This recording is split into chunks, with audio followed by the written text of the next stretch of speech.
Shalom, suatu sukacita dapat saya menyapa saudara-saudari semua di kesempatan yang berbahagia ini. Di sini saya ingin berbagi sharing firman kepada kita semua. Kiranya firman Tuhan ini dapat memberkati kita dalam kehidupan kita hari lepas hari. Untuk itu kita akan membacakan kebenaran firman Tuhan. Sebelum itu saya mengajak kita berdoa, minta tuntunan Roh Kudus menuntun kita untuk membaca kebenaran demi kebenaran. Biarlah Roh Kudus menuntun kita mengerti tentang kebenaran firman Tuhan. Mari kita bersatu di dalam doa. Terima kasih Tuhan Bapa di sorga yang kami sembah di dalam nama Yesus Kristus. Kami bersyukur punya Tuhan seperti Engkau yang tidak pernah meninggalkan kami. Engkau layak dipuji dan disembah, dan Engkau layak diagungkan, Engkau layak ditinggikan. Segala pujian, syukur, kehormatan hanya bagi nama-Mu Tuhan, dan kami siap sambut kebenaran firman-Mu. Hanya di dalam nama Yesus kami berdoa. Amin.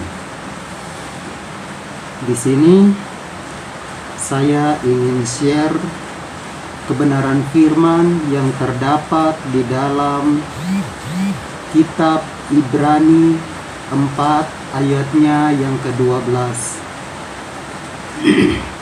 Ibrani 4 ayatnya yang ke-12 di situ berkata, sebab firman Elohim hidup dan kuat dan lebih tajam daripada pedang bermata dua manapun.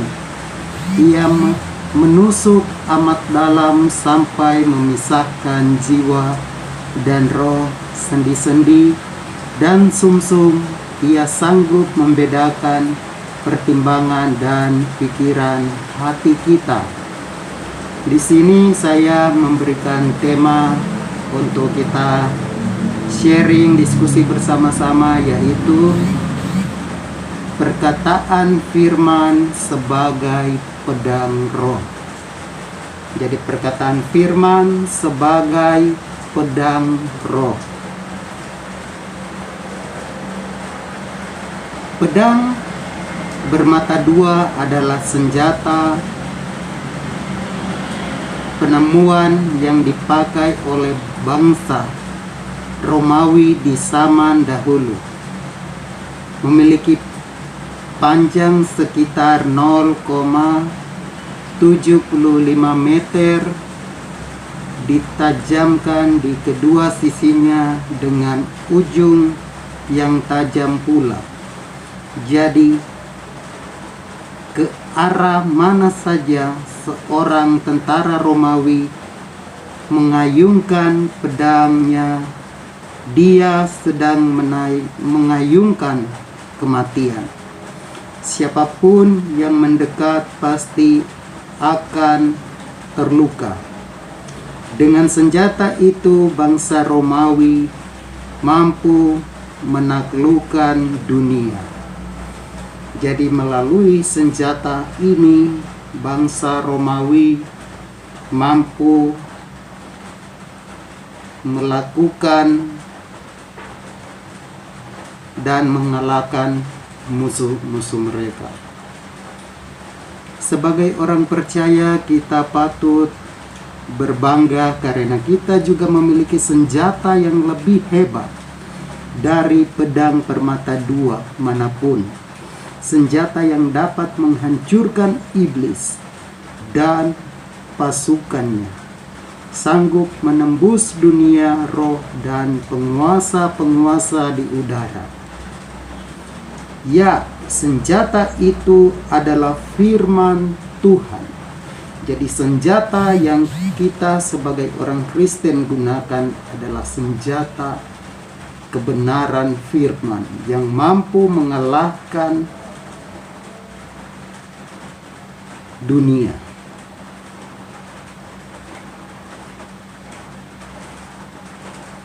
Firman Tuhan yang ada di mulut kitalah yang sanggup menghancurkan pekerjaan iblis. Jadi firman Tuhan yang ada di mulut kita yang sanggup menghancurkan perbuatan iblis. Jadi setiap saat kita harus memperkatakan firman. Kita dapat menahan setiap serangan iblis dengan mempercayakan dan mengucapkan firman Tuhan. Iblis tidak akan berlalu dari hidup kita sebelum kita mulai mengucapkan firman Tuhan. Dalam kehidupan sehari-hari, mulut kita suka memperkatakan apa? Jadi dalam kehidupan sehari-hari kita selalu mengatakan apa, mengucapkan apa yang selalu keluar dari mulut kita. Kebanyakan orang pasti berkata dan menceritakan tentang gosip, kata-kata kotor, dan sia-sia, kekhawatiran, sakit, penyakit, atau firman Tuhan. Perhatikanlah, hidup yang kita jalani ini adalah tuaian dari benih perkataan yang kita lepaskan melalui mulut kita. Saya sekali lagi ingatkan kepada kita, perhatikanlah, hidup yang kita jalani ini adalah tuaian dari benih perkataan yang kita lepaskan melalui mulut kita. Kita bisa tertawan dan terjerat oleh perkataan kita sendiri.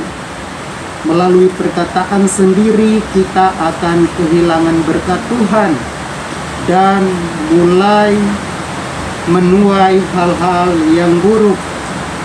Itulah sebabnya iblis berusaha menabur ketakutan, kekhawatiran, kebencian, dan sebagainya di dalam bahasa manusia dengan harapan manusia memperkatakan hal itu atau menggemakannya.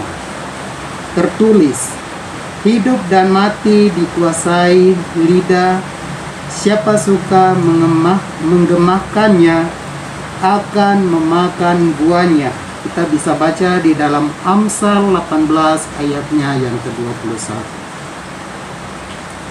Jadi di sini kita bisa melihat dari kisah-kisah tokoh Alkitab sebelumnya dalam Perjanjian Lama, yaitu Yosua dan Kaleb, menikmati tanah perjanjian karena keduanya memperkatakan firman.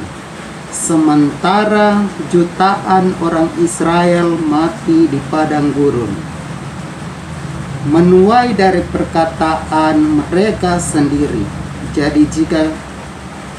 Jadi kemana arah hidup kita dikendalikan oleh perkataan kita sendiri. Jadi kemana arah hidup kita ditentukan dari perkataan kita sendiri. Berhati-hatilah.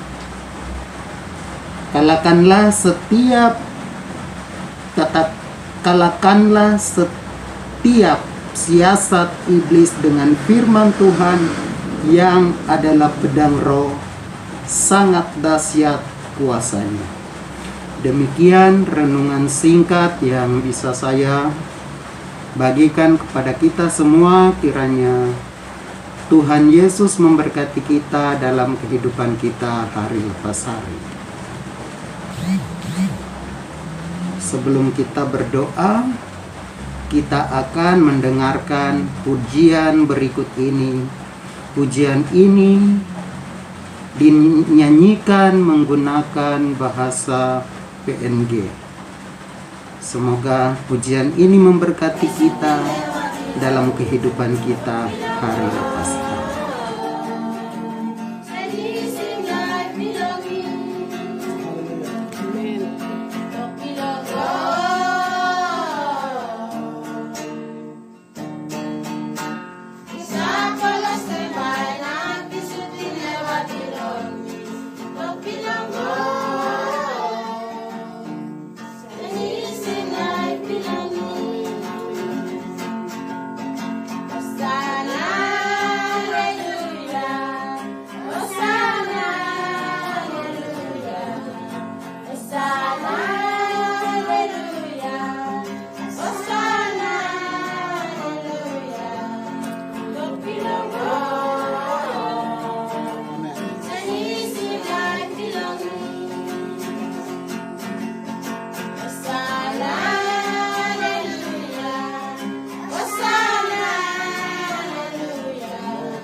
Oke, kita telah memuji Tuhan bersama-sama. Kini tiba saatnya kita akan mengakhiri renungan singkat kita pada hari ini dengan kita berdoa. Terima kasih Tuhan Yesus, kami telah mendengarkan kebenaran firman-Mu. Biarkanlah Roh Kudus-Mu menjadi guru terbaik di dalam kehidupan kami hari lepas hari untuk menuntun kami mengerti kebenaran demi kebenaran. Hanya di dalam nama Tuhan Yesus kami berdoa. Amin. Baik, buat kita semua, sahabat pencinta renungan harian, saya mengajak kita untuk, jika firman Tuhan ini, renungan singkat ini memberkati saudara, jangan lupa saudara share dan komen di kolom komentar. Jika ada pertanyaan-pertanyaan, silakan komen di kolom komentar, dan jangan lupa klik tombol lonceng untuk mendapatkan notifikasi video terbarunya. Terima kasih, Tuhan Yesus memberkati. Shalom.